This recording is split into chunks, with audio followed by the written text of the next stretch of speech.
COVID was over there looming.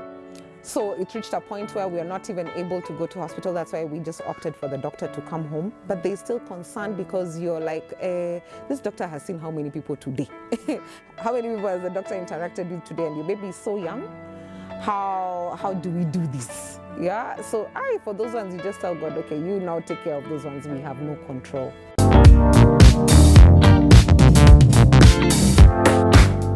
Hello there and welcome to yet another episode of Kalike's Health Moments. Our guest today is going to share her daughter's journey with a rare birth condition. Now, as we continued with the therapy at home, now we were at 3 times a week for therapy. Someone recommended me to a specialist clinic, and I'm like, oh, I've never heard of this specialist clinic. Then, you're like, this clinic is in Kijabe. And as you'd always hear, Kijabe have the best clinics. But the question in mind was like, okay, how will we manage to go to Kijabe every 3 times a week? Could there be a place that is closer? And at that point, I called the number that I was, issued with, and I learned that Kijabe actually have opened a Westlands branch. And I found out when is the Clubfoot clinic, and they told me on Mondays, and I scheduled to go there on Monday. And when I took Tunu there, we were about 6 months. We had advanced so much that we had already come out of the casting. We've moved on to the boot that she would wear for 23 hours. And then we were recommended that she should be with an AFOS, which is basically the boot, pretty much without the bar in the middle. So upon getting to Cure, they look at Tunu and they're like, her foot is not doing well. And we're like, what do you mean? Isn't there a standardized way of treating clubfoot? And they're like, it seems as though there's something that is underlying here, and this is what is causing the frustration with her healing process. So what does this mean? This means we have to begin this whole casting process again. I couldn't believe it. Already I'm so drained, I'm so excited. We are, making positive steps towards her reaching the end. And now we are being told we have to start again. That was hard. That was hard to take in. It was just like, you just become numb and you're on autopilot and you're like, fanyeni vile mtafanya. And they began the process all over again, and you prepare yourself psychologically. So now no more bathing again for 6 weeks and things like that. So I left there very bitter, but in a way relieved that they had noticed that that they had intervened at the point they had intervened, because now I felt I'm dealing with people who understand what it is that they are doing.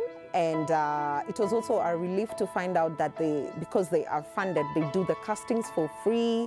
You just pay a very minimal fee, and they do the castings for free, and also give out the shoes for free when you're there. So that was a relief, because this process was it was draining us financially. It's COVID times, our businesses are not doing as well.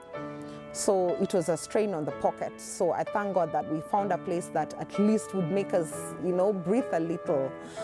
And also during the process of being at Cure, what I liked most about it is you see other moms who've been through their journey and how far they have come along. And that was, it gave us a lot of hope that one day Tunu will walk, one day Tunu will just operate the way we are seeing those normal babies begin, because they would give stories of how their children were once, Tunu's age, and that's the same challenges I'm seeing, the same challenges that they went through.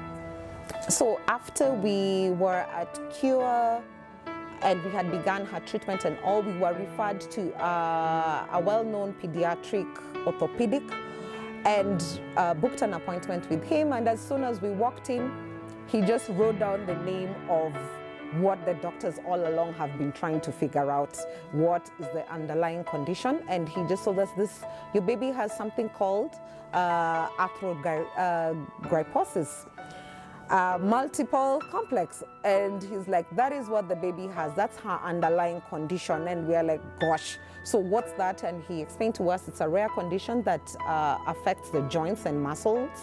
So it's basically contractures in the body. And how this come about is because she was in one position for a very long time in the womb. her joints became stiff, right? And it will take a lot of therapy to be able to get those joints, working with full range of motion, Arthrogryposis multiplex complex. It is a group of conditions that basically means that the muscles are stiff, or there is joint stiffness in the body, and it's in all the joints. So part of AMC, or arthrogryposis, is the foot appearing to be in a clubfoot-like position. The difference now with clubfoot is that clubfoot can occur on its own or together with other conditions like AMC, spina bifida, and many others. And that just adds on to now this therapy business, and and the fact that it was a rare condition, we were like, gosh, are we the only ones who have this thing here? So I was sure to ask at Cure the next time I go, like, okay, we were told this is what the underlying condition is. Have you dealt with children who have gone through the same thing? And some of them were like, okay, they have never heard of it. But some were like, yeah, we've actually heard of it, because it affects each child differently. But what therapy does is it introduces like brain communication. It's like you're telling the brain, hi, this is my hand. This hand is supposed to be moving here and there, so don't let it just remain dormant. That is what I understood in the simplest form, or in terms of what is therapy. Actually, why are you guys stretching my baby's arms like this? It's like, no, what we're trying to do is to trigger the brain to know to add functionality to this hand. Even your fingers, it went straight until the fingers, because that arthrogryposis, maybe the short name for it is AMC, it affects joints, ligaments. So Tunu's hands are affected, her fingers are affected, her arms are affected, her elbows are also very stiff, but her legs, they're good. Her feet, her limbs are in the sockets, are in the hip sockets. So downwards, not so much, but upwards, that's where our challenge lies. Now, obviously, when you hear that your baby has a rare condition, you want to know, is there somebody else who's going through this? Because you go online, and the thing is, and everybody seems to be abroad.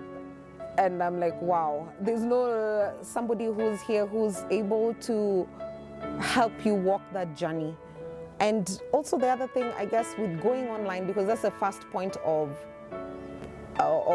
sort of information that you go to, the information is there, but it's not been broken down to a level that you and I can understand. It's not patient-oriented.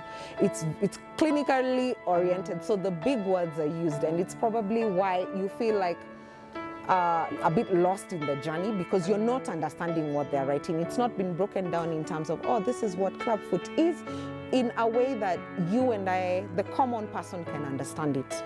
And that has been a big challenge, because what the doctor is trying to explain vis-a-vis now, having talked to a mother who has a child with AMC or clubfoot, they tell you, no, this is actually what it means, and they break it down to you in a way that you yourself can understand. When you start hearing words like your baby has a rare condition, and then on this side has a birth defect, the clubfoot in my case, you obviously turn to insurance in terms of, hey, are you able to sort me out? This is what is going on with the child. And they just are like, the baby was born with this condition. I'm like, yes. Then they're like, no, this is what they term as a pre-existing condition. And therefore, because it is pre-existing, it's not under your cover. It's something that's very bizarre. It's almost as though we've been excluded out of that whole insurance, the whole insurance fraternity. Why? Nobody asks for a child to be born sick. It's very unfair in my view as to why we need to be left out. And government on its own, also, I know they're making steps with NHIF and all that to include us, but you find things like therapy, they've limited them to be so few. And I mentioned to you earlier, Tunu is doing about 3 to 4 sessions a week, which means that the NHIF cover is not even able to cater to us for a month. It dies after 2 weeks, and therefore it has to be out of pocket for the remaining sessions. Now, at one session is about 2,000 shillings, 2,500. You're talking 3 of them in a week. We are excluded out of that equation, and I feel much more can be done, and all this pegs on policy. So we need clear policy in as far as access to healthcare is concerned. If something can be done, especially for children like Tunu who have correctable birth defects, surely we can come in within that 6 months and change the trajectory of this child's life. Because what is happening is that most moms, especially those who are from, disadvantaged homes, they have to choose between fare to get to hospital. Do I buy unga for my home or spend this to take the child to hospital? And not forgetting she probably has other children that she has to take care of. So it's unfair that we have to put that mom through that. Right? It's just 6 weeks that we need to sort out, and it will stop that child from being falling into the bracket of living with a disability. Because I'm a mother who's gone through it. We've had to repeat this casting process twice. So I can totally relate to why that mother would just be like, you know what, I give up on this child. Unfortunately, because of trying to save money, the casting process is supposed to take 6 weeks. So every week you go for a change of the cast. And simply because of something as simple as fare, they end up skipping 1 week and they're like, no, we'll go after 2 weeks. Now what ends up happening is, because the child is young and the skin is so sensitive, that cast ends up affecting the child. So you find the child, when they remove the cast, has a lot of sores on the legs. And that means now no treatment can continue until those sores heal. So it means, in essence, the leg just goes back to how it was in the beginning. And we have to find ways to support this mother, whether it is financially, whether it is with increasing access to healthcare. Why? Because something can be done. It's all about it being done in a timely fashion. Because should we ignore it, we are now going to enter conversations of surgeries. Now, if the legs can be manipulated now, non-surgically, at a cheaper cost, why do we want to get them into a level where they now have to think about God knows how many surgeries to get that leg sorted out? It's unfortunate that most moms, by the time their children start walking, and because clubfoot sometimes can be, what's the word for it, like generative. So you find the baby has been fine as a child, but when they begin walking, they're not walking in the right way. Those are signs of clubfoot. In some cases, like, you find children who are walking as though they're tiptoeing. So you find that they have to go through the clubfoot process. Also, there's a need for moms to be made aware of detection. And by detection, I mean when you go for your ultrasounds, be involved in your own pregnancy. Make sure when you're expecting a child, read about it. Just don't leave it to the doctors who tell you, go for your scan, go for your scan. You need to know, why are you going for that scan in the first place? What is it that they're trying to look out, so that you're involved in your own child's health. So there's this notion of looking for cheaper alternatives to getting your ultrasounds done. I want you to, if you're a mom out there, to take it with caution. Like, you're saving that 1,000 shillings, but at the end it will come and bite you. Because in my case, I had never heard of clubfoot. Had I spent a bit more on finding out the nature of the health of my child, then I would have been better equipped with the information. I would have known that when the baby is born, there's a specialist clinic called this and that, I can take the baby there. But I lost a lot of time in between because of lack of knowledge, because of trusting, basically being at the mercy of doctors. Yeah. So I would urge every mom, spend a bit more on that scan. Find out that it should be about the health of your child, not really about the health of your pocket at that time. You just want to make sure that you cover all areas before birth.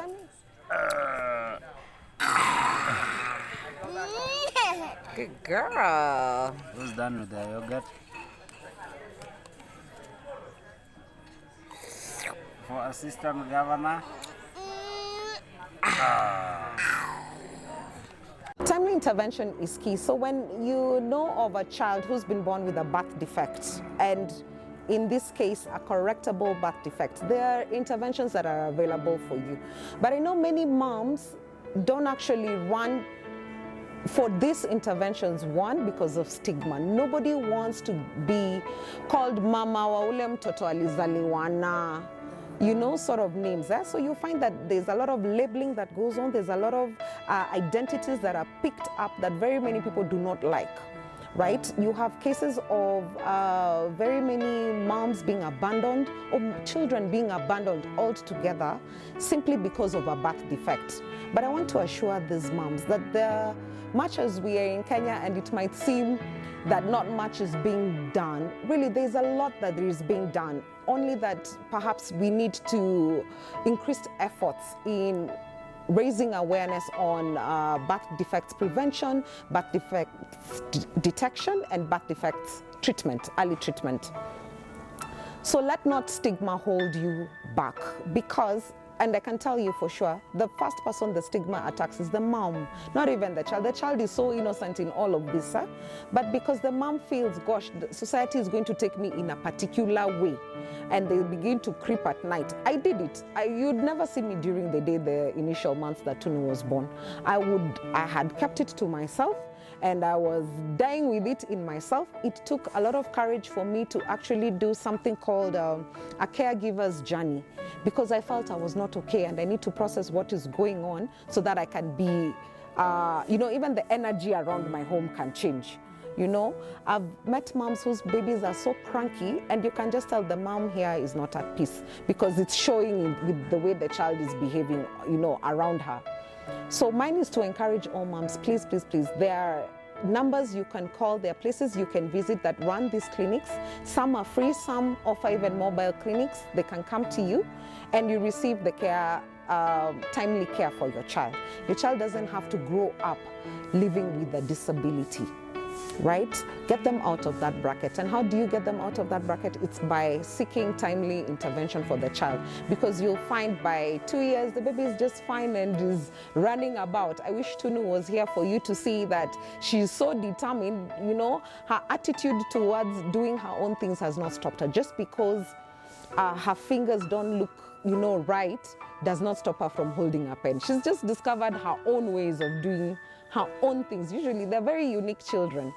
They discover their own ways of doing things, but it's a question of correcting them on, yes, we know you can do it your own way, but there are certain ways you can also do it. And insurance companies need to come on board. Government needs to come on board. It's very heavy on us. Like I told you, we are dealing with teams of doctors. In fact, there are certain moms who have met whose children have got rare conditions. They're not only dealing with an occupational therapist. Maybe in my case, I deal with an occupational therapist, a pediatric orthopedic. Then we have her normal checkups at the clinic for her her immunizations and whatnot. So you find I have 3, but there are some who deal with maybe 6, 10 specialists. And it's very difficult to keep updating this specialist, what this other one is doing, this one who's doing. So we really need a multi-functional approach to how we treat healthcare and newborn healthcare. Newborn healthcare really needs to get on the agenda, back on the agenda, really. Because if some of these scans were done early enough, then the interventions would have been done early enough and we stop cases of children, you know, you find at 4 years, 3 years, fighting things they don't understand, and you know, much more would have been done earlier. We need a better approach to handling newborn healthcare, because you find that there are certain things that a baby is born with. For me, in my case, because I'll use myself as a reference, there was my gynecologist, the pediatric was there, and the anesthetist. That's all.